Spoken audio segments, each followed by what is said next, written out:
누가복음 5장 8절 한 절 말씀입니다. 누가복음 5장 8절에 있는 말씀 하나 우리 찾아서 같이 읽겠습니다. 5장 8절입니다.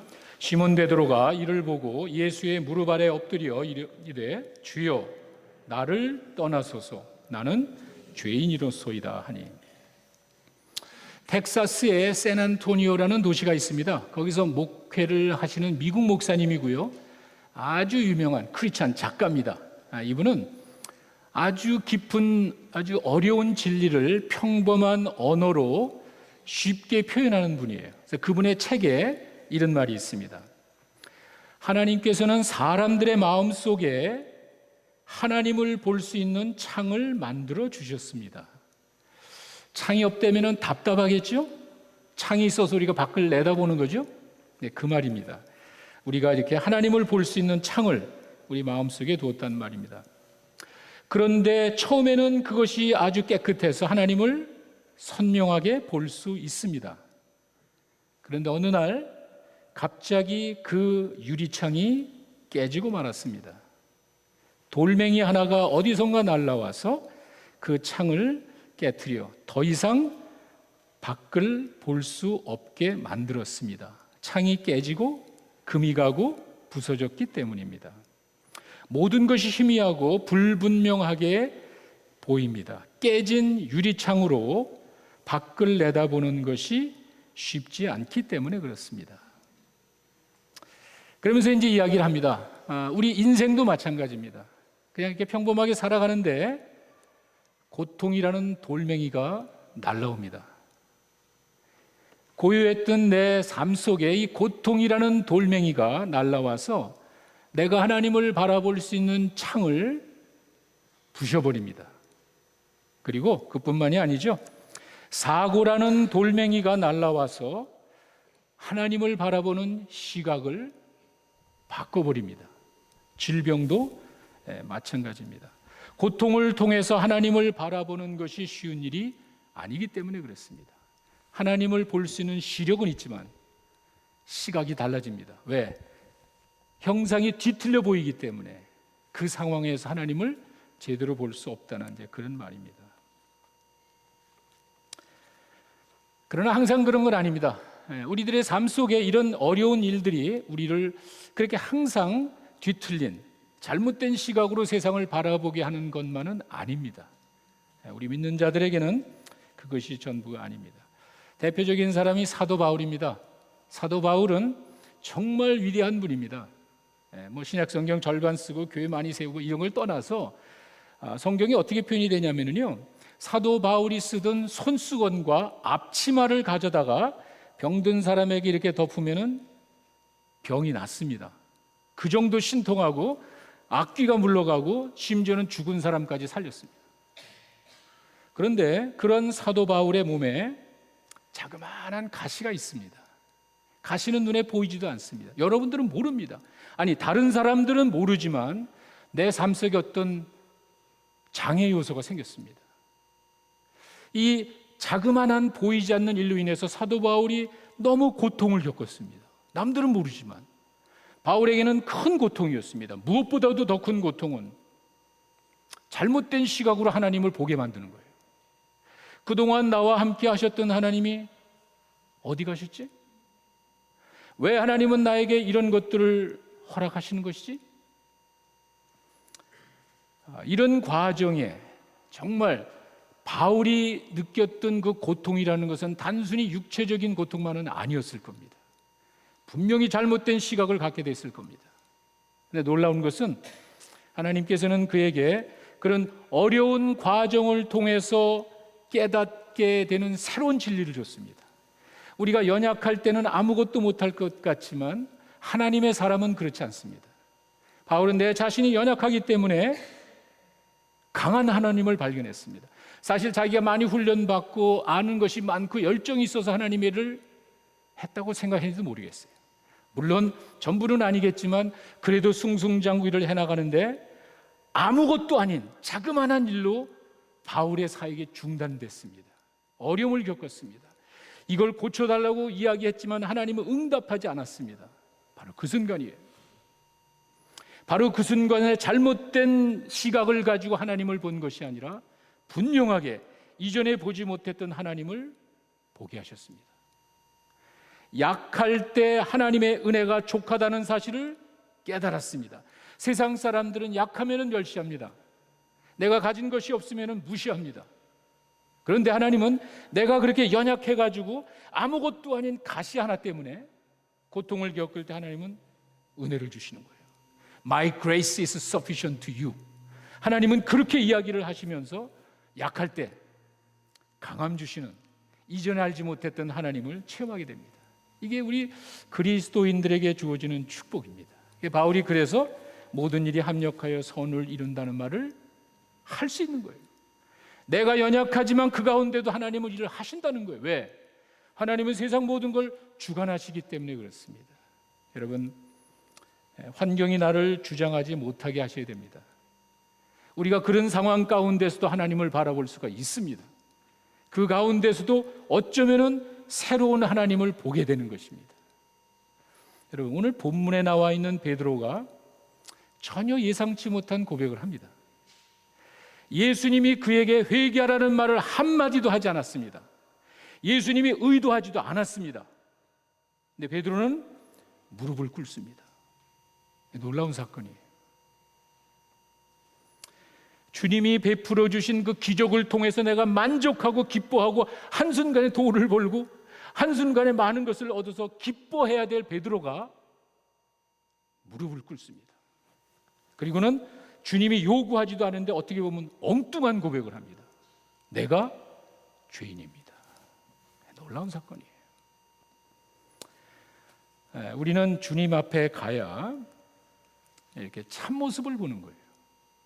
베드로는 그 주님이 주신 축복을 바라본 것이 아니라 베드로는 나에게 준 그 고기 배가 2배 가득 찬 그것 보고 만족한 것이 아니라 그 가운데서 자기 자신을 봅니다. 그 주님의 놀라운 능력을 바라보면서 무릎을 꿇습니다. 전능하신 분 앞에 가야 우리가 부족함을 느낀답니다.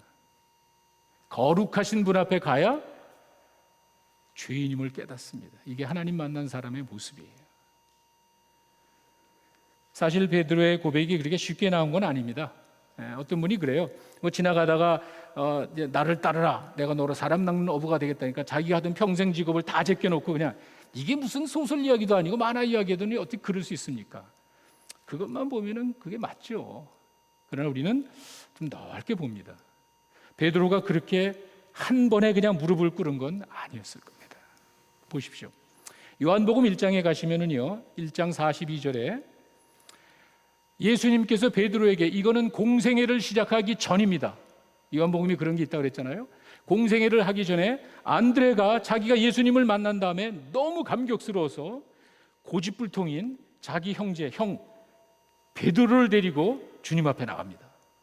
아무 일도 없었어요. 그냥 안드레가 우리 한번 가봅시다. 그리고 베드로 형님을 데리고 예수님 앞에 딱 가는데 예수님이 보면서 예수께 오고 있는데 예수님이 보시면서 이야기하는 거예요. 너는 요한의 아들 시몬이지. 이거는 그냥 평범한 호적 이름입니다. 요한의 아들 시몬이지. 장차 반석이 될 것이야. 너는 위대한 인물이 될 것이야. 예언을 하셨어요. 그리고는 성경에 아무런 기록이 없습니다. 헤어졌습니다. 아주 스트레인지. 이거는 뭐냐면은 아까 제가 말씀드렸듯이 사람들이 성경을 싫어하고 미워하고 어떻게 해서라도 좀 반대하기 위한 사람들을 위해서 요한이 한 3, 40년 지난 다음에 하나 추가를 해준 거예요. 그렇게 베드로나 성경의 이야기가 그렇게 이게 다 기록할 수는 없지만 그렇게 쉽게 그렇게 판단하면 안 돼. 이런 일이 있었다는 거예요.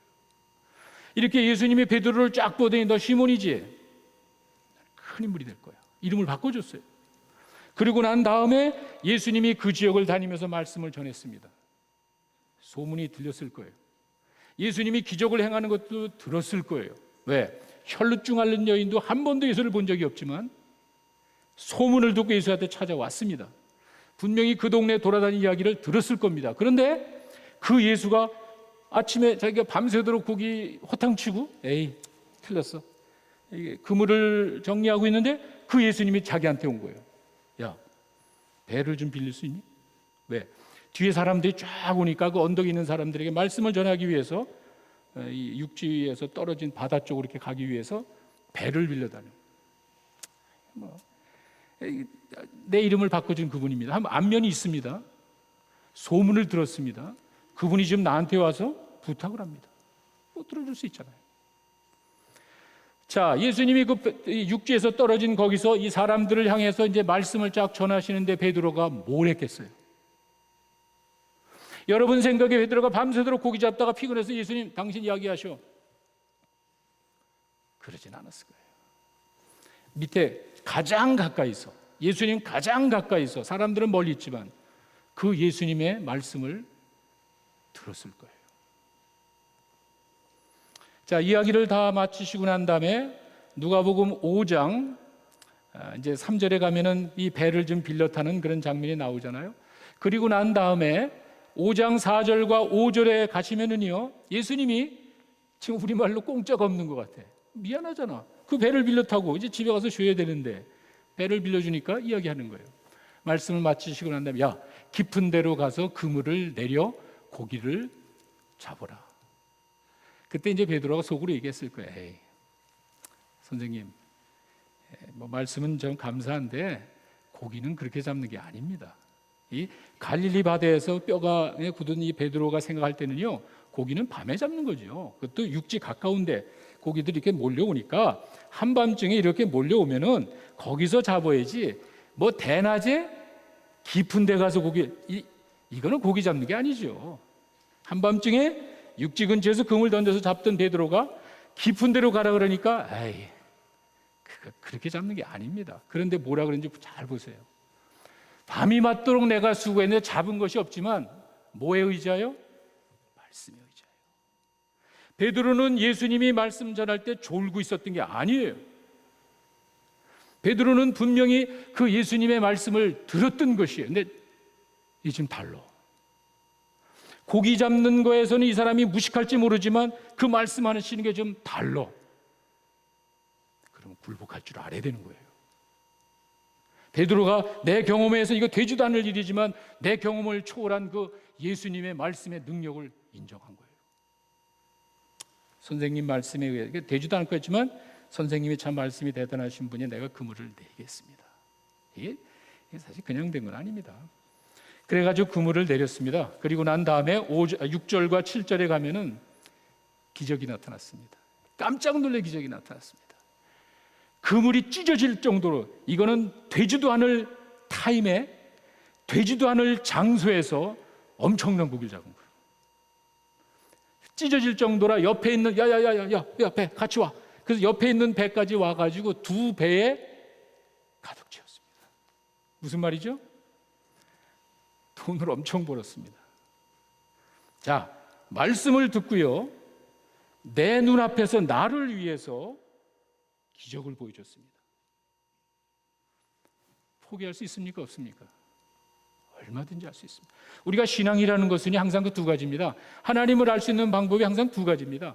하나는 하나님의 말씀 계시를 통해서 알 수 있고요, 내 삶 속에서도 알 수 있는 거예요. 그 하나님이 나에게 감동을 주시더라는 거예요. 내가 이전에 한 번도 해보지 못한 것을 하도록 만드시는 거예요. 이런 기적 말고도 하나님의 말씀을 통해서 내가 하나님에 대해서 들었고요, 이제는 그 말씀이 역사하는 것을 봤습니다. 그때 고백하는 거예요. 그때 베드로는 전혀 예상치 못한 말을 합니다. 거기 앞에 5절의 내용을 보시면은요, 5절에 베드로가 예수님을 부르는 단어가 나옵니다. 시몬이 대답하여 이르되 선생님. 5절에는요, 처음에는 베드로가 예수님을 부를 때 선생님 이렇게 불렀는데 오늘 본문의 8절로 가니까 뭐라 그러죠? 주요. 여러분, 이거는요 단순한 단어의 변화가 아닙니다. 이 주요라는 그 큐리오스라는 이 단어는 신학적으로 굉장한, 쉽게 이야기해서 여러분 요즘 성경을 번역할 때 구약의 영어로 하나님이란 가시란 단어를 다 빼버리고 로드라고 다 바꿔버렸습니다. 이게 무슨 말이냐면 이 로드라는 주라는 그 말은요, 하나님, 그러니까 절대자에게 붙이는 칭호였어요. 그냥 선생님하고 존중하다가 에이 선생님 그렇게 고기 잡는 게 아닙니다 하다가 그 엄청난 고 잡혀 있는 거 보더니 하나님, 그런 얘기예요. 보세요. 지금 하나님께서 나에게 주신 이 엄청난 축복이 있습니다. 아니, 그냥 내 앞에 지금 엄청난 이 기회가 주어졌습니다. 돈 벌 수 있는 거 아니에요. 엄청난 이걸 얻었습니다. 그때 베드로는 지혜롭게 내 자신을 보는 거예요. 야, 이렇게 뛰어난 말씀을 전하시고 이런 기적을 행하시는 그 주님 앞에서 내 욕심을 채우는 것이 아니라 지혜롭게 자기를 본 거예요. 하나님, 내가 죄인입니다. 내용이 이제 그렇게 전달이 됩니다. 우리 믿는 자들에게 우연이 없다 그랬죠? 때로는 불행하게 보여서 유리창이 깨지듯이 금이 가고 찢겨진 그 창문을 통해서 하나님을 봐야 되지만, 믿는 자들에게는 모든 것이 합력하여 선을 이루기 때문에 이와 같이 평범한 사건 가운데 베드로는 엄청난 고백을 합니다. 제가 지난 3월 달에 하나님에 대해서 말씀을 전했습니다.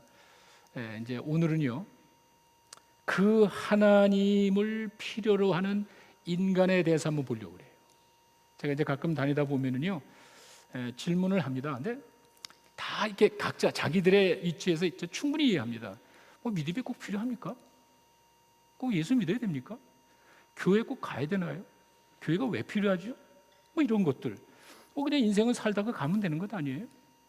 그거 아주 평범하지만 다 맞는 이야기예요. 그래서 여러분들이 이와 같은 질문에 답을 원하신다면요, 우리 인간이 어떤 모습인지, 성경에서 인간을 어떻게 표현하는지를 한번 들어보시면요, 왜 믿음이 필요하고, 왜 교회가 필요하고, 왜 인생을 준비해야 되는지 여러분들이 이제 알게 됩니다. 자, 성경에서 말하는 인간은요, 제일 첫 번째 창세기 2장 7절에 가시면은요, 하나님이 세상을 만드시고 난 다음에 인간을 만드시죠. 그 장면이 여기 나와 있습니다. 흙으로 사람을 지으시고 생기를 코에 불어넣으니 사람이 생명이 됐다. 보십시오. 흙과 하나님의 영이 합쳐져서 인간이 됐습니다. 절대로 성경은요, 그냥 인간을 말씀으로 그게 없습니다. 인간의 구성 요소가 흙입니다. 무슨 말이죠? 참 초라합니다. 우리 인간은 초라한 존재라는 사실을 여러분 아셔야 돼요. 흙에 하나님의 영이 함께 하니까 살아있는 영이 되는데, 만약에 하나님의 영을 빼내면 어떻게 되죠? 창세기 3장에 가면은 그 말이 또 나와 있죠. 그 뒤에 범죄한 그 아담과 이브에게 하시는 말씀인데, 창세기 3장 19절에 가시면은요, 너는 흙이니 흙으로 돌아간대요. 하나님을 떠난 범죄한 인간은요, 네가 흙에서 왔기 때문에 하나님의 영이 있다가 떠나면은요, 흙으로 돌아가는 거예요. 얼마나 초라합니까? 여기서 말하는 흙이라는 게 그냥 진흙도 좋은 건 있죠. 그릇도 만드는데 그런 단어가 아닙니다. 정확한 단어는요, dust. 그냥 먼지고요. 우리말로는 티끌. 그냥 흩날려버리는 티끌 같은 걸 가지고 인간을 만들었다는 거예요. 우리 인간을 구성하는 요소가, 본질이 티끌이 먼지예요. 하나님이 떠난 인간은 한숨 먼지밖에 되지 않는 초라한 것이 우리 인간이에요. 여러분, 사실된 걸 잘 모르죠? 내가 아는 게 많고 가진 게 많고 누리는 것이 많은 것 같지만 그것이 내 생명을 한치도 연결 못하는 거예요. 여러분이 그렇게 아끼고 소중히 여기는 것이 내 생명을 한치도 연장을 못하는 거예요. 그렇게 우리 인간이 초라합니다. 그래 하나님이 떠나면은요, 그냥 흔해 빠진, 눈에 보이지도 않는 먼지에 불과한 게 바로 우리 인간이다. 그렇게 성경은 말합니다. 두 번째는요, 이사야 40장 6절에서 8절에 가면은 저 인간이 얼마나 연약한 존재인지 이것도 여러분 잘 아시죠? 말하는 자의 소리여 이르되 외쳐라. 대답하되 내가 무엇이라 외치리까? 이르되 모든 육체는 풀이야. 그 모든 아름다움은 들의 꽃이야. 그런데 꽃은 마르고 풀이 마르고 꽃이 시드는 것은 여호와의 기운이 그 위에 불미라. 이 백성은 실로 풀이야. 풀은 마르고 꽃은 시들지만 하나님의 말씀은 영원히 쓰는 것이죠. 여기 앞에 있는 이 꽃줄이요, 그냥 힘들 것도 없습니다. 제가 두 손가락만 가지고도 꺾을 수가 있습니다. 우리 인간은요, 얼마나 연약한지 여러분 많이 느끼시죠? 알러지, 감기도 우리는 꼼짝 못합니다. 이게 예측할 수 없는 바이러스, 눈에 보이지 않는 바이러스에 인간이 얼마나 고통을 겪습니까? 얼마나 인간이 연약한, 풀이에요, 풀. 그냥 가다가 툭 치면 꺾어져 버리는. 그저 뭐 대단한 것 같지만 그렇게 한순간 있다가 사라지는 이 툭 치면 사람, 풀. 그리고 우리가 뭐 누리는 것 같지만 그 아름다움이라는 거, 그것 때문에 뭐 죽자사자 난리치지만 이게 들의 꽃과 같아. 어제 꽂아놓은 꽃이 하루하루 시들어갑니다. 인간이에요. 인간이 그렇게 연약하다는 사실을 이해하셔야 됩니다. 세 번째는요, 야고보서 4장 14절에 가면은 또 이런 말이 있습니다. 내일 일을 너희가 알지 못하는도다. 너희 생명이 무엇이냐? 생명이라 그러면서 너희는 잠깐 보이다가 없어지는 안개니라, 이렇게 이야기합니다. 세 번째는, 처음에는 초라한 게 인간이고요, 연약한 게 인간이고, 세 번째는 짧은 인생이에요. 짧은 인생. 안개가 껴서 뭐 이렇게 있지만 좀 지나보면요, 해가 뜨고 바람이 불면 흔적도 없이 사라집니다. 그게 인간이에요.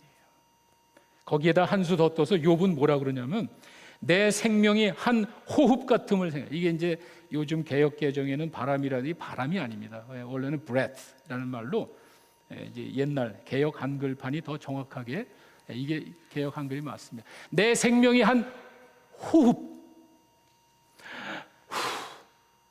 인생이 이렇게 짧다는 거예요. 혹시 여러분들 소식을 들으셨는지 모르겠는데 어제 토요일에 샬롯에서 교통사고가 났습니다. 티네이저 5명이 차를 타고 가다가, 평범한 사고입니다. 비가 오고 그런 날에 커브길을 갈 때는 스피드가 있으면 이게 컨트롤, 그러니까 균형이죠. 조금만 잘못하면 그냥 날아가는 거 아니에요? 근데 하여간 비 오는 날, 비가 온 날 이 커브길을 가다가 균형을 잃어서 차가 그냥 바깥으로 튀어나가면서 나무를 들이받았습니다. 운전하던 친구가 죽었고요. 운전하는 친구가 중상을 입었고요. 운전석 앞에 앉은 친구가 그 자리에서 죽었습니다. 뒤에 탄 3명이 중상을 입었습니다. 다 우리 한국 아이들이에요. 10대입니다. 마침 제가 이 말씀을 준비하는 그때 연락을 받았습니다. 샬롯 신문에 보니까 너무 가슴이 아파요. 한 송이 꽃이 피어오르다가 그냥 졌습니다. 참, 그게 우리 인생입니다. 사랑하는 사람들, 내 아내를, 내 남편을, 자식을, 부모를 어느 한순간에 떠나보내야 되는, 어쩔 수 없는 이것이 우리 인간의 모습입니다. 우리가 한숨을 쉰다는 거는요, 이건 정말 얼마나 짧은 그런 인생입니까? 제가 어제 그 말을 듣고 얼마나 마음이 착잡했는지 모릅니다. 근데 마지막으로는요, 우리가 기억해야 될 마지막 가장 중요한 우리 인간의 모습이 있습니다. 이사야 43장 4절을 보시기 바랍니다. 제가 두 말을 좀 비교해 본 거는요, 우리 개역 개정에는 내 눈에 보배롭고 존귀하다 그러는데, 공동 번역은 내 눈에 넣어도 아프지 않을 나의 귀염둥이, 나의 사랑이다, 이렇게 표현됐습니다. 자, 이 말은 무슨 말이냐면요, 우리 인간은요, 적어도 하나님이 보실 때 여러분들은 사랑스럽고 보배롭고 존귀한 사실을 믿기 어렵습니다. 어떻게 하나님이 내가 하나님 앞에 제대로 한 것도 없는데 어떻게 하나님이 나를 이렇게 보배롭고 존귀하고 내 눈에 넣어도 아프지 않을 귀염둥이 왜 이렇게 생각합니까? 저도 모르겠어요. 우리가 설명해서 이해가 안 될 때는요, 받으면 됩니다. 제가 몇 년 전에 연수 오신 저희 교우 하나가 NC 스테이트 연구하는데, 제가 이제 신방 가다가 그 사무실에 와서 기도해달라고 해서 한번 갔습니다. 근데 그 사무실 연구소에 요만한 데 무슨 기계 하나, 또 복잡한 기계 놓고 있는데, 거짓말이 아니라 30분 동안 저에게 설명하는 거예요. 이게 하나도 모르겠어요. 제 결론이 뭔지 아세요? 아, 이분이 정말 대단한 일을 하는구나, 그것만 알았지 그 기계가 어떻게 돌아가는 거 저는 하나도 모르겠어요. 때로는 설명해도 우리의 지혜와 능력이 감당할 수 없는 부분이 있는 거예요. 그래서 저는 그걸 보면서 아, 이게 그런 기계구나 모르겠어요. 아, 이분 참 큰일 하는구나. 제가 우리 집사님들 그 뷰티 서플라이 할 때 처음에 가서 보니까 뭐 종류가 많아요. 수십 가지예요. 수십 가지라니까 웃어요. 수십 가지야, 수백 가지래, 1000가지도 넘는데요. 아무리 저에게 그거 왜 그런 약품이 이렇게 많이 들어가고 이게 어디에 뭐 필요한지 저는 몰라요. 아, 정말 이게 대단하구나. 어떻게 이걸 다 주문하고 어떻게 이걸 다 기억하고, 야, 그게 내가 아는 결론이지 그냥 받아들이는 거지 그 전문적인 걸 제가 어떻게 합니까? 여러분, 하나님이 여러분들을 사랑하신다, 이해가 안 가죠. 받아들이기 어렵죠. 근데 잘 기억하십시오. 하나님이 나를 사랑하신다 그러면 됐지. 더 뭐가 필요합니까? 우리가 때로는 이해할 수 없을 때는요, 그냥 하나님이 말씀하시는 걸 믿음으로 받아들이고 살아가시는 여러분 되시기 바랍니다. 우리가 그것을 이해하기에는 너무 부족해요. 우리가 하나님의 사랑과 은혜를 감당하기에는 너무 부패되어 있습니다. 하나님이 여러분들을 보배롭고 존귀하게 본답니다. 하나님의 사랑받는 존재, 이 존귀한 존재감을 깨닫고 기뻐하며 사시는 여러분 되시기 바랍니다. 마태복음에 예수님이 이야기를 하셨어요. 너희들 뭐 먹을까, 이런 거 마실까, 입을까 걱정하지 말아라 하시면서 마태복음에 가시면 이런 말이 있습니다. 6장 30절에 가시면은 들의 백합화를 봐라, 공중에 나는 새를 봐라. 누구 하나 돌보지도 않지만 하나님이 잘 돌보잖아. 하물며 너희들. 저는요, 이 마태복음 6장 30절 그 내용을 한번 보겠습니다. 오늘 있다가 내일 아궁이에 던져지는 별 볼 일 없는 들풀도 하나님이 이렇게 입히시거든. 하물며 너희들. 무슨 말이죠? 여러분들은 꽃보다 아름다운 존재라는 사실을 믿으시기 바랍니다. 그저 별 볼 일 없는 들풀도, 그 백합화 그런 것도 하나님이 이렇게 소중히 보시는데 하물며. 이와 같은 그 하나님의 사랑에 아주 미친 사람이 하나가 있죠. 정말 사도 바울은요, 그럴 만도 해. 근데 하여간 8장 31절서부터 보시면요, 바울이 이야기하는 그 하나님의 사랑은요, 다 완벽하게 다 포함되는 것 같아요. 로마서 8장 31절 보시면은요, 하나님이 우리 편인데 누가 대적을 하냐? 여러분, 애들이 막 싸움하다가 이제 막 질 것 같아. 근데 아버지가 앞에 딱 서 있단 말이야. 아버지가 딱 옆에 있으면 우리 아버지가 서 있고 뭐가 걱정이냔 말이에요. 보세요. 이 일에 대해 우리가 무슨 말을 하려? 만일 하나님이 우리를 위하시면 누가 우리를 대적하냔 말이에요. 아들을 아낌없이 부어주시는 분이 뭘 못하겠냔 말이에요. 바울은 그런 사람이에요. 자기는 죄인 중에 괴수라고 이야기를 했지만 하나님의 사랑을 이해할 수는 없지만 그냥 받아들인 사람이에요. 죄인 중에 괴수인데 어떻게 이렇게 하냔 말이에요. 그 다음에 계속 보시면은요, 독생자를 아낌없이 주신 그 하나님께서 뭘 아끼겠느냐? 누가 정죄하겠느냐? 뭐 열거하죠. 이것저것 다 이야기합니다. 33절, 34절 보시면은요, 누가 고발을 하겠느냐?